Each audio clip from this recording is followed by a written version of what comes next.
Hi there, and welcome again to the Explaining History podcast. Now, today I want to take a kind of a deeper look at modern British history. It's something I haven't really looked at for quite a while, and look at some of the ideas that were central to Thatcherism. Now, Margaret Thatcher who died a couple of years ago, enormously polarising and divisive figure. A figure who, for better or for worse, and considerably for the worse, I would tend to argue, brought about sweeping changes within Great Britain in an attempt to address what she saw, and what many others saw, as the ongoing malaise within Britain, a country still struggling by 1979 to find its post-imperial place in the world. Thatcherism has come to mean many things. It's one of those terms that perhaps has been overused to such a degree as it starts to lose its actual meaning in any kind of robust way. So part of the purpose of this podcast is to discuss what Thatcherism actually was. Thatcherism was a term first sort of devised by the left journal Marxism Today in the early 1980s, but it was her second chancellor, Nigel Lawson, who had been first a financial journalist, who came to kind of encapsulate it. Nigel Lawson said that Thatcherism was a mixture of free markets, monetary control, privatisation and cuts, combined with a populist revival of Victorian values of self-help and nationalism. So we're going to go through that bit by bit, but the first thing I'd like to take issue with is the notion that Margaret Thatcher, leader of the Conservative Party, was a conservative at all. Conservatism in its traditional sense meant the opposition to radical change and the promotion of gradualism, the promotion of the conservation, hence the title, of institutions and the existing structure of society. Well, by the end of the 1980s, Margaret Thatcher's changes, economic and social, had brought immense cultural, social and political upheaval to Great Britain. So she hadn't really conserved an awful lot, and in fact there was a fundamental attack on some of the most conservative institutions in British society. The trade union leadership, for example, and the cosy gentlemen's club of the City of London, and the boardrooms of many British companies that were still at that point either family run or run particularly badly. Margaret Thatcher believed that these are the institutions that were holding Britain back, and that privatisation in the latter case would shake up the existing structure of British capitalism and in many ways democratise it. It would hand the keys of the boardrooms of companies, she hoped, to ordinary investors who would be demanding their share dividends, and they would be the people who would put pressure for performance and competition onto flagging British companies. Obviously, Margaret Thatcher's share-owning society didn't really emerge in quite the way she'd hoped, and the great share sell-offs, as we shall see, didn't really produce this kind of democratisation and radicalisation of British capitalism. In many ways, when Margaret Thatcher came to power in 1979, she wasn't the economic ideologue that she was by 1984. She had read Friedrich Hayek's book The Road to Serfdom, and apparently announced, "This is what we believe." But when you look at the Tory manifesto in 1979, it is a relatively kind of bland document. when it comes to economic radicalism. It's not that far away from the Labour Party's manifesto, but Labour itself had, from 1976 to 79, had shifted gradually to the centre-right as the realities of Britain's place in the world begin to bite, and Chancellor Denis Healey begins to talk in very much a kind of monetarist, more market-led way, saying we cannot simply spend our way out of trouble, we cannot simply go on living on borrowed time and borrowed money, and Britain must cut its cloth accordingly. And the first real cuts to the welfare state begin not in 1979 but in 1976. Some economists and historians have suggested that far from being a classic conservative, Margaret Thatcher owed more to liberalism. Certainly, Margaret Thatcher was not particularly socially liberal in her outlook, but economically, she was definitely part of the kind of the liberal way of viewing the workings of the nation state and the economy, because Margaret Thatcher believed in a non-activist, non-interventionist state, that the state should do as little as possible, should withdraw from the workings of society, and should allow the mechanisms of the market to work themselves through.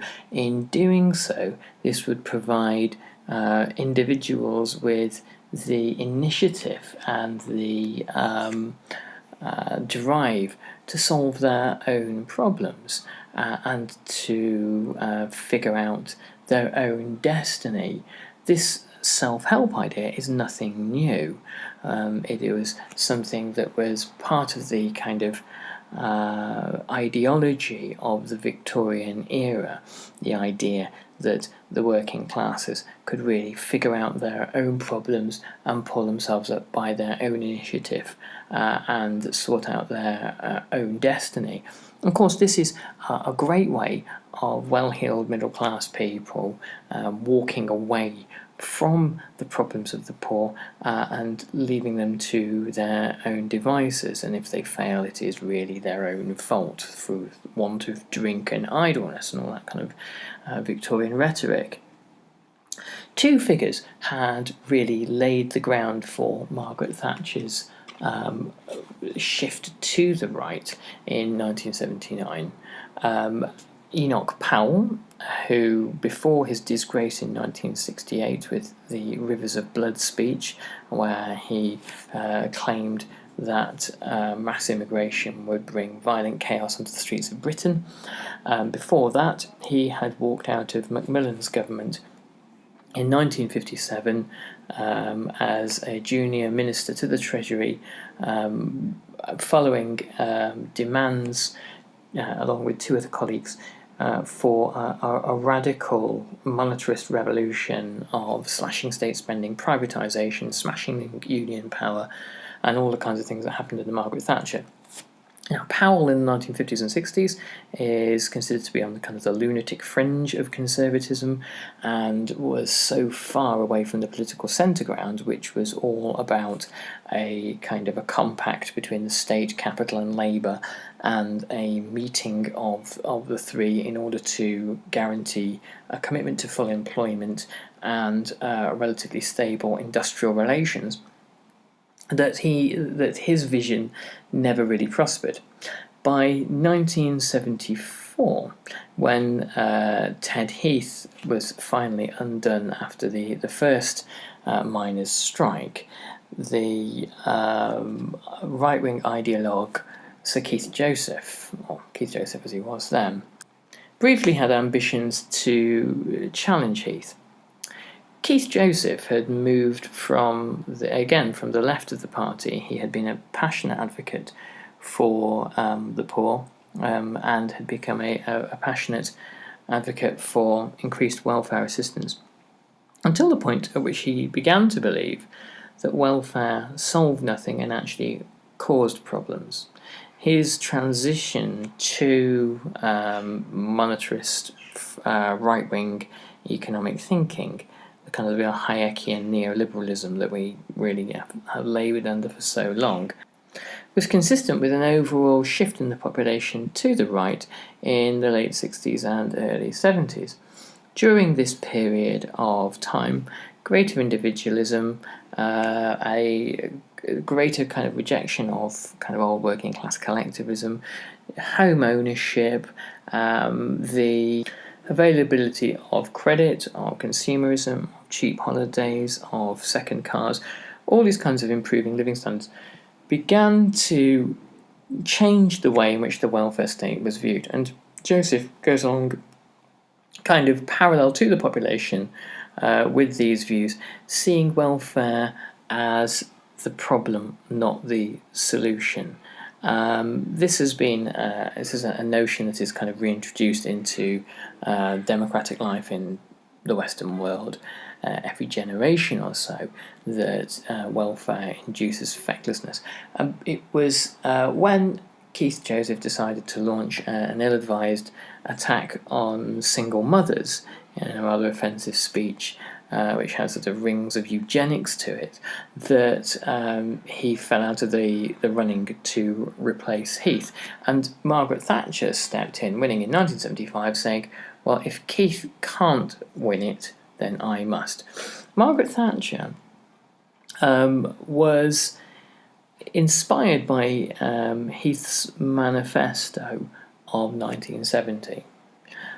Heath had stood for quite a centre-right manifesto in 1970, which was all about cutting the welfare budget, curbing the power of the unions, and privatisation, and introducing the workings of business and managerialism into government. And Thatcher said, well, this is what won the election. And for Heath to backtrack on that, particularly to backtrack on anti-union legislation, was a betrayal of the electorate, and that what one says in the manifesto one must stick to rigidly and permanently. And so she, in her, as it would turn out, stereotypically dogmatic way, was determined to honour manifesto promises that Heath was unable to. Heath and Thatcher hated each other for the rest of their careers. In Hope and Glory by Peter Clarke, which is a brilliant short introduction to Britain in the 20th century, Peter Clarke writes, certainly Thatcher was an inconsistent ideologue. She was to disappoint the principal exponents of Thatcherism in her own cabinet, when general doctrines about government non-interference clashed with her restless incapacity to refrain from interfering, because she felt she knew best. Some of her ministers understandably saw her as upholding the tenets of 19th century liberalism. Its cosmopolitan outlook was literally foreign to her. When it came to nationalism, she was an old-fashioned Tory. She freely invoked the name of Churchill while turning her back on many of the guiding principles in domestic policy adopted by his two governments. Her convictions were temperamental rather than ideological. She made up policy as she went along and used off-the-cuff public utterances to bounce her colleagues into accepting initiatives that had not been previously agreed. So, what Peter Clarke is saying there is that, yes, the economics were those of the Victorian liberal. They are very interestingly similar to those of Gladstone. Gladstone in the 1870s introduced not so much social reform as institutional reform. What Gladstone believed was that it was important to not interfere in the workings of society or the workings of the economy, but that institutions should be reformed in order for them to work efficiently, particularly things like the civil service and the army, and for them to work in what he viewed as an upstanding and moral manner. Margaret Thatcher's institutional reforms, taking on the institutions that she believed were holding Britain back, were part of her initiative to shake up the British establishment and the British economy. But she argued against intervention in the economy itself by the government in terms of job creation or in terms of excessive welfare. She was a social conservative. An economic liberal and a social conservative is perhaps the way to look at it. So her social conservatism was based around ideas of law and order and kind of good behaviour from individuals. Throughout the 1970s, youth unemployment and youth crime is something that returns to the headlines time and time again for something that is, in comparative terms, relatively trivial facing the country. It becomes an overriding obsession, and the idea that the country is spiralling out of control during the 70s is also something that becomes a great draw for people to vote Conservative in 1979. And Margaret Thatcher talks about a kind of return to family values, a return to respect for the police, a return to respect for law and order. But she also campaigns on more kind of global themes. She is there as a figure who believes that the Cold War needs to be fought and perhaps even won. It was interestingly Margaret Thatcher that goes to see Gorbachev long before Ronald Reagan manages it. And she was a figure who believed that Britain's prestige and pride as a nation, which had, in her view, been in decline since the Suez Crisis, needed to be restored. The Falklands War was a kind of an accident that happens on her watch, but she was skillful to use it in recasting herself as a kind of a figure of modern British stoicism, this kind of strange combination of Queen Victoria and Winston Churchill standing up for the rights of British dependencies far, far away. And after the attempt by the IRA to assassinate her in 1984 by detonating a bomb at the Grand Hotel in Brighton, where the Conservative Party conference was staying, Margaret Thatcher's determination to appear on the conference podium that afternoon following the bombing cemented her as a figure of, again, stoicism, resolve and determination. Thatcher had to compromise in her cabinet between those who were what we now refer to as Thatcherites, such as Norman Tebbit, Cecil Parkinson, Nigel Lawson and Geoffrey Howe, and those who had been more loyal to Ted Heath and who were more akin to his way of viewing things.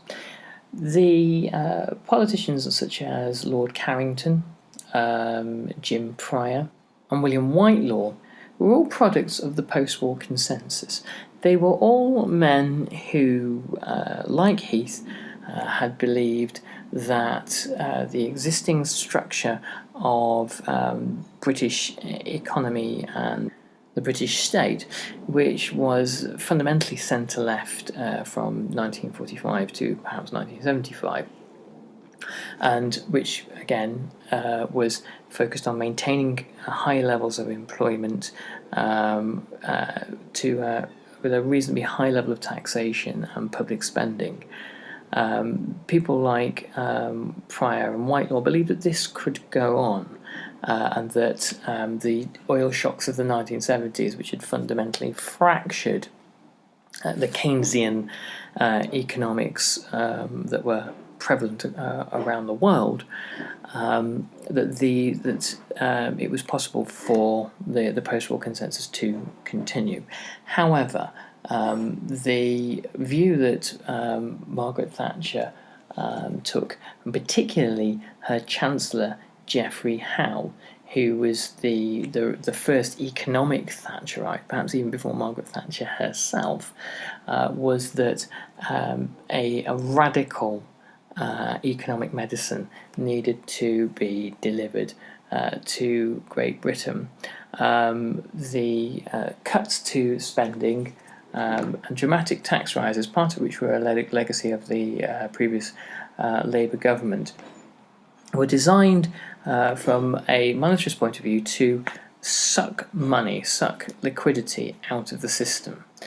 So monetarist logic goes something like this, and I'm not an economist, so forgive me, but that the way in which an economy is successfully managed is by controlling the money supply. If the money supply is reduced, then inflation will go down, unemployment will go up, but in time, as inflation goes down, industries will become more competitive, and unemployment will eventually come down to an acceptable level as the economy revives. If you allow the money supply to be uncontrolled, then what will happen is you'll have both inflation and then unemployment that really inflation in the eyes of the monetarists is the great boogeyman. It is like the cancer that eats out the heart of the economy. And of course, they would have come to see this throughout the experience of the 1970s, when you have, for several years, double-digit inflation. However, when the monetarist experiment was tried in the early 1980s, resulting in a recession that lasted perhaps until 1984, and a huge public unrest in 1980 and then again in 1981, the resultant economic boom doesn't happen. Geoffrey Howe was deeply alarmed when the experiment didn't produce the results that he had hoped for, and instead produced a very depressed and unproductive economy. And the other facet of Thatcherism that comes into play by the mid-1980s is privatisation. It is the privatisation of Britain's utilities, such as British Telecom and British Gas, and the sale of council houses. The council housing stock was one of the biggest assets that the British state had, and the sell-off of council houses came under particular conditions. Council houses, if they were sold, had to be sold at low rates in order to make them affordable and attractive to the tenants. The amount of money that was allowed to be reinvested in building new houses was halved. So 50% of the council house, of the revenue raised from council house sales, had to go to reducing the rates, which were the local government tax. So it meant that there was 50% less in the house building budget. Well, what happens when one restricts the supply of a good? The demand for it increases along with its price. So the housing boom of the mid-1980s, which enabled Britain's working class council house tenants to own their own properties for the first time, made Margaret Thatcher incredibly popular and enabled her to win elections in 1984 and in 1987. This was really the work of Michael Heseltine, the then Environment Secretary, who later became Defence Secretary. And it was considered to be an enormous success by the Thatcher government. The irony, of course, is that it had been one of Callaghan's policies. It was one of the policies of the Labour government 76 to 79 that had been mooted around and never enacted, and various of Callaghan's inner circle had kind of slapped their foreheads with bemusement that it would have resulted in yet another Labour victory, possibly. Well, maybe not. Whatever the truth, I think one of the takeaways from this podcast is that we can see Margaret Thatcher as the inconsistent ideologue, somebody who believed in economic liberalism, leaving the market to get on with what it should do, but social conservatism, which often disapproved of the lifestyle choices of those who were most vulnerable or most affected by the disruptions to economy and society. And as probably with all British Prime Ministers, far more of what happened was off the cuff and off the top of our head than perhaps we give it credit for being. But we'll be continuing with this exploration of Margaret Thatcher later in the week. Thanks, bye-bye.